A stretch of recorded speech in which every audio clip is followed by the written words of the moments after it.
ఇక్కడికి వచ్చావు? దుష్ట శిక్షణ కోసం, స్త్రీల రక్షణ కోసం. నువ్వేమైనా కృష్ణ పరమాత్ముడువా? అయితే నీకున్న గోపికలో దీని నంబర్ ఎంత?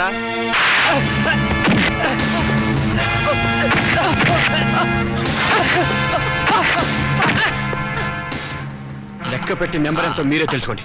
రామోనిక,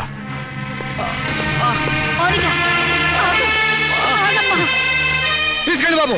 మా దరిద్రం వదిలిపోతుంది, పీడ విరగడైపోతుంది. కానీ ఒక్క విషయం గుర్తుంచుకోండి, బిడ్డలనే మమకారం మా మీద మీకు లేకపోయినా తల్లిదండ్రులనే గౌరవం బాధ్యత మాకున్నాయి. ఎప్పటికైనా మిమ్మల్ని ఆదరించడానికి మీరు కాదన్న ఈ కూతురు ఉందని మీరు మర్చిపోకండి.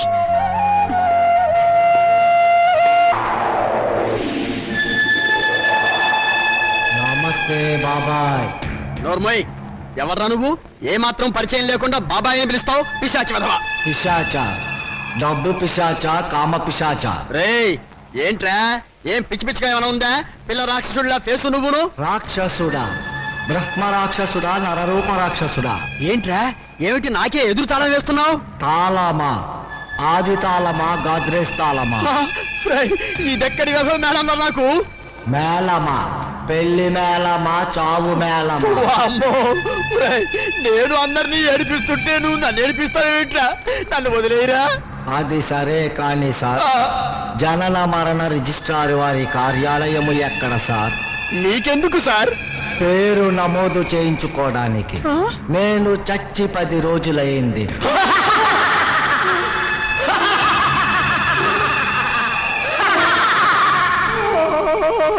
నా కాళ్ళ మీద పడ్డం కాదయ్యా, నీ కాళ్ళ మీద నువ్వు నిలబడాలి. నీ చెల్లెలు తను బ్రతకగలన్న ధైర్యంతో ఇల్లు విడిచి వెళ్ళిపోయింది. I like her guts. నా అల్లుడు కూడా అలా ఉండాలి. నీకు ఆ ధైర్యం ఉందని రుజువు చేయి, నా కూతుర్నిచ్చి పెళ్లి చేస్తాను. మావయ్య గారు, ఇంకొకసారి ఆలోచించండి ప్లీజ్. సరే, నా కూతురు నీకు మనసిచ్చింది. నా కూతురు సుఖంగా ఉండాలి అంటే నా కాళ్ళ దగ్గర పడి ఉండే అల్లుడు నాకు కావాలి. నువ్వు ఎలాగూ నా కాళ్ళ మీద పడ్డావు కాబట్టి నువ్వు నాకు నచ్చావు. డోంట్ వరీ, మీ మ్యారేజ్ నేను జరిపిస్తాను.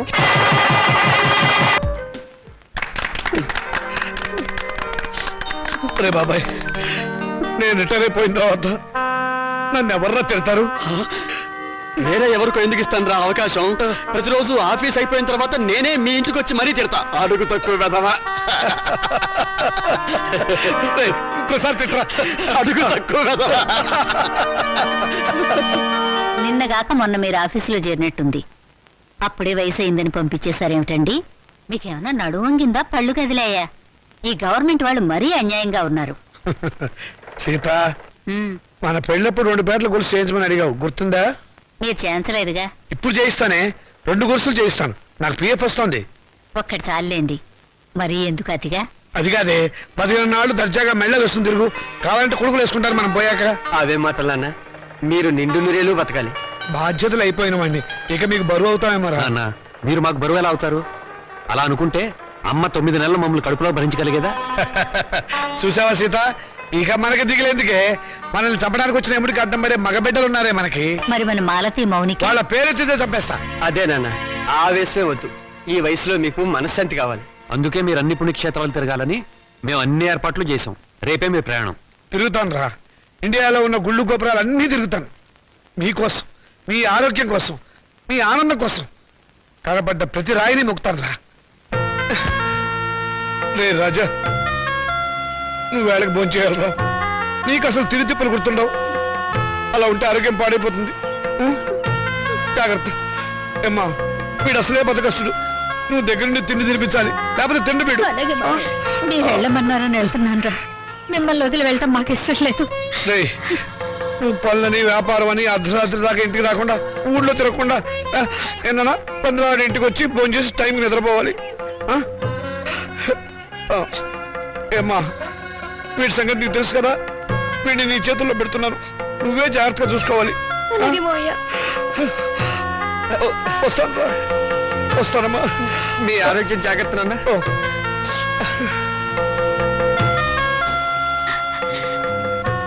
చెల్లెళ్ళు ఎలా ఉన్నారో ఒకసారి చూసిరండి.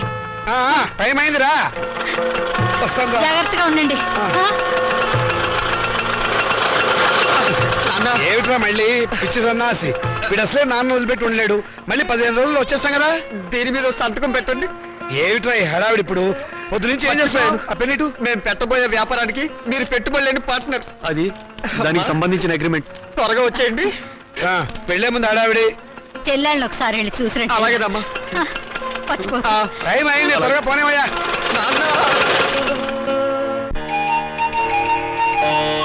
ఇప్పటికే ఎన్నిసార్లు చదివావు ఏమిటి?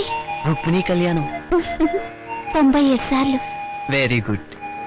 మరో 3 సార్లు చదివితే 3 రాత్రులకు డోకా ఉండదు. పిండత్రయదేవతాభ్యో నమః. ధ్యానావాహన షోడశోపచార పూజాన్ సమర్పయామి. ఓం అయోధ్యా మధురామాయ కాశీ గాంజ అవంతికాః పూరీ ద్వారావతి దేవా సప్తైతే మోక్షదాయికాః. అహం కాశీం గమిష్యామి త్రైమ నివసామ్యం ఇది భగవాన్ సర్వం కాశీ దాసఫలం లభేత్. శ్రీశైలం కాశీ కేదారం కాళహస్తేశ పక్షిషం పంచక్షేత్రం పఠే నిత్యం మహాపాతకనాశనం. పిండత్రయాధిష్టాన దేవతాభ్యో నమః.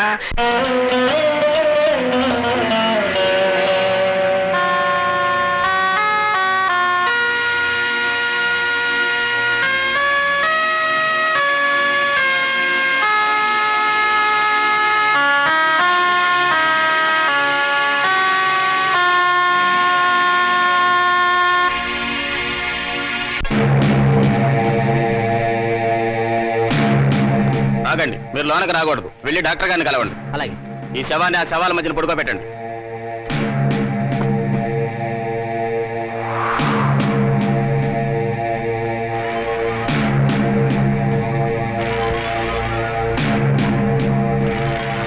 మాస్టారు, అవతల బోల్డ్ చోటుందిగా, నా శవం మీద పడతావే. Sorry sir. ఎక్కడికి వెళ్తావు? చచ్చిన వాడివి చచ్చినట్టు పడుకో. శవం గారు ప్లీజ్ నన్ను వదిలేయండి. భయపడకు. నేను నీలాగే బ్యాంకులో 25 లక్షలు అప్పు చేసి ఎగ్గొట్టిన వాడిని. ఏ బ్యాంక్ సార్ మీది? మనందరిది ఆంధ్ర బ్యాంక్. ఓహో, మరి మీది? మీకోసమే పంజాబ్ సినీ సర్వీస్ బ్యాంక్. ప్రజా సంక్షేమం కోసమే వైశ్య బ్యాంక్. ఓహో, ఇక్కడ మన బ్యాంక్ ఖాతాదారులు చాలా మంది ఉన్నారన్నమాట. శరవకు. గవర్నమెంట్ డాక్టరు ముందు నిన్ను, తర్వాత నన్ను పోస్ట్ మార్టం చెయ్యబోతున్నారు. పోస్ట్ మార్టమా? నన్న? శరవకు. ముందు గుడ్డ కప్పుకొని పడుకో, వాళ్ళు వచ్చేస్తున్నారు. బాబాయ్, రే బాబాయ్. ఎవరు? నేను బాబాయ్. బాగున్నావా? ఎవరు? ఏమిట్రా ఏమిటలా అయిపోయావు? నువ్వేనా? నేను నీ రాముని. నువ్వు బతుకున్నావా? నేను బతుకున్నావేమిట్రా? ఏంటి మాట్లాడుతుంది? ఎవరు? ఇట్లా ఇట్లా కూర్చో, కూర్చో, కూర్చో చెప్తా. రే, నువ్వు చచ్చిపోలేదా? నేను చచ్చిపోవడమేట్రా? ఎలా జోకు నువ్వు. రే, నీలాంటి స్నేహితుల అభిమానం, నీ చెల్లెలు సౌభాగ్యం, నా కొడుకుల అనురాగం ఉన్నంత వరకు చావు నా దగ్గర రానే రాదురా. నిజంరా, నువ్వు చచ్చిపోయావని తెలిసి బాధపడ్డాను. ఇప్పుడు నువ్వు బతుకున్నావని తెలిసి మరీ బాధపడుతున్నాను రా. ఏమిట్రా? ఏమైంది? ఇంకా ఏం కావాలరా? బతుకున్న తండ్రి చచ్చిపోయాడని చెప్పి డెత్ సర్టిఫికెట్లు చూపించి సాక్ష్యం కోసం పిండాకులు కూడా పెట్టదని నీ కొడుకులు తండ్రి మాట సవదాటని ఆ శ్రీరామచంద్రుడు కూడా దాటిపోయి చరిత్ర సృష్టించారా.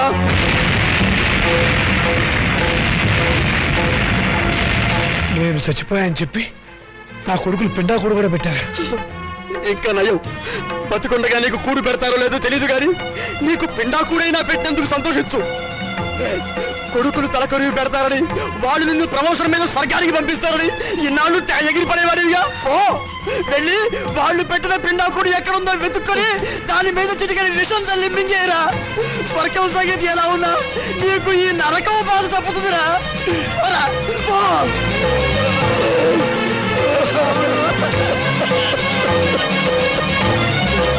ఇది కూడా రేయ్, నేను చచ్చినట్టు దొంగ సర్టిఫికెట్ సృష్టిస్తారా? నా పీఎఫ్ నా పెన్షన్ తీసేసుకుంటారా మిమ్మల్ని? ఏ నువ్వు చావా? రేపు నువ్వు చేస్తే పిఎఫ్ మాకెవరా? ఎప్పుడు బ్రతికుండడానికి నువ్వు అమృతం తాగేవా? మిమ్మల్ని అడిగి పారేస్తాను, చంపి పారేస్తాను. వదులు. కాదురా, నా భార్య చరానికి తీసేస్తాను. తీస్తాను. ఏయ్.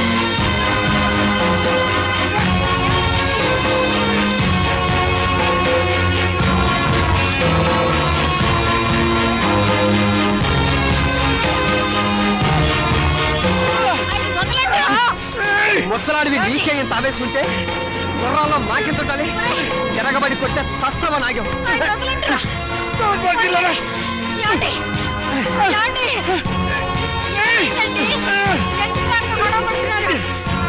మర్యాదగా బయటకు వెళ్తావా లేదా?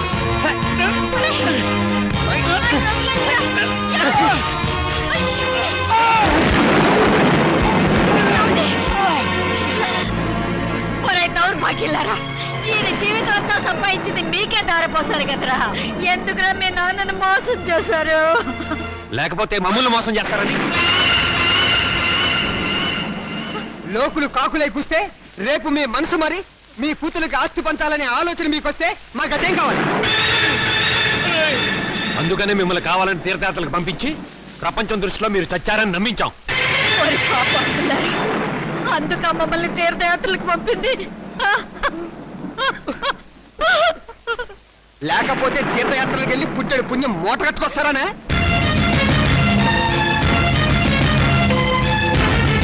తమ్ముడు చెప్పింది కరెక్ట్. చచ్చిన తర్వాత పెట్టే కొరివి బతికుండగానే పెట్టి పున్నామ నరకల్లోకి తోసేవాళ్ళు కొడుకులని అర్థం చేసుకోపోవడం ఏం తప్పు. ఈ వయసులో చేతికి ఆసరా అవుతారనుకున్న కన్న కొడుకులే పావులై కాటేస్తారని తెలుసుకోలేకపోవడం ఏం చేసిన పెద్ద తప్పు. వద్దురా, మీ మొఖాలు మాకు చూపించద్దు. వెళ్ళిపోండి, మా ఇంట్లోంచి వెళ్ళిపోండి. మీరు లోపలికి పదండి. ఆగండి, ఏంటి మా ఇల్లు అంటున్నారు? ఈ ఇల్లు మాకు రాసిచ్చినట్టు ఆయన ఎప్పుడో సంతకం పెట్టాడు. మరి మాట నమ్మద్దు. నేను రాయలేదు. అప్పుడే మర్చిపోయావా? ఆ రోజు యాత్రలకు వెళ్ళేటప్పుడు రాసావు, గుర్తు తెచ్చుకో.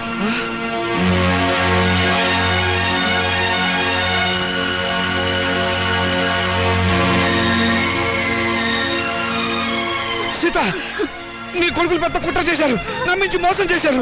ఏంటి ఏదో పెద్ద మోసం చేసినట్టు మాట్లాడతారు? మర్యాద కుక్కలో ఒక మూలన పడి ఉండండి. ఇంత పిండం పడేస్తాం. చస్తే సంవత్సరానికి ఒకసారి పిండం పెట్టాలి. బతుకున్నారు కాబట్టి రోజుకు 2 సార్లు పిండం పడేస్తాం. ఎందుకంటే మమ్మల్ని కని చచ్చారుగా.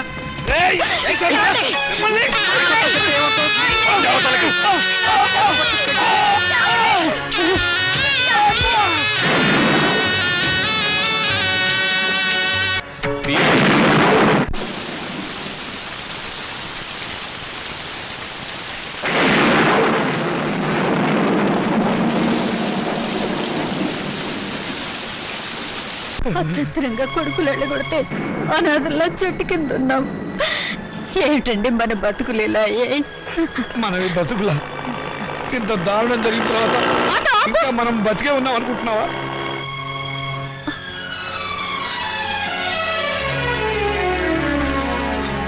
అమ్మా, నాన్న, మీరిక్కడ ఏం జరిగింది? మీ అన్నయ్యలు మమ్మల్ని వెళ్ళగొట్టారమ్మా. మరి నేను గుర్తుకు రాలేదా అమ్మా? ఈ కూతురింటికి రావాలనిపించలేదా నాన్న? ఇంకా మమ్మల్ని క్షమిస్తున్నావా తల్లి? వద్దమ్మా, వద్దు. ఏ మాటలు నాన్న ఇవి? నేను మీకు చేసిన అన్యాయానికి కూతురు నన్నేగా రానంటున్నారు. ఇదే కొడుకైతే ఇలా అనగలరు. వద్దమ్మా, ఆ పదమే ఉచ్చరించకమ్మా, నేను భరించలేను. అయితే పదండి నాన్న, కూతురుగానే మిమ్మల్ని నా ఇంటికి తీసుకెళ్తాను. నా కడుపులో పెట్టుకుని కాపాడుకుంటాను. కానీ పెంచిన మీ ఇద్దరి రుణాన్ని తీర్చుకుంటాను. ఇక నుంచి నేను మీ కన్న కూతుర్ని కాదు, కన్న తల్లిని. మీరే నా బిడ్డలు.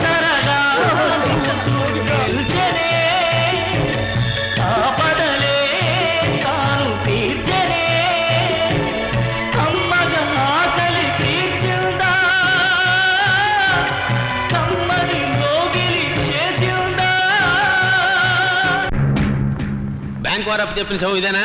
అవును సార్. కట్టెందుకో డొక్క నుంచి గుట్లు వేసి పోస్ట్ మార్టం అని చెప్పి సర్టిఫికెట్ ఇచ్చేద్దాం. సార్, ఈ శవం ఊపిరి పీలుస్తుంది. ఇతను బతికేమన్నట్టున్నాడు సార్. షటప్! నా కెరీర్ లో బతికిన వాళ్ళని బతికలేదు, చచ్చిన ఈ శవాన్ని బతికిస్తానా? నా డిస్టర్బ్ చేయకుండా బతికాడు. Get out! నేను బతికే ఉన్నాను సార్. నిజం సార్. బ్యాంక్ వాళ్ళు అప్పెక్కొట్టడం కోసం శవంలా నటిస్తున్నాను సార్. అదే సంగతి ముందుగానే చెప్పు, లేకపోతే టెన్షన్ ఆపుకోవాలి. నిజంగా చెప్పేసేవాడి. మీరు ఆ టెన్షన్ ఆపి అటువైపు చూడండి సార్. నాలాంటి వాడే అక్కడ ఇంకొకడు ఉన్నాడు.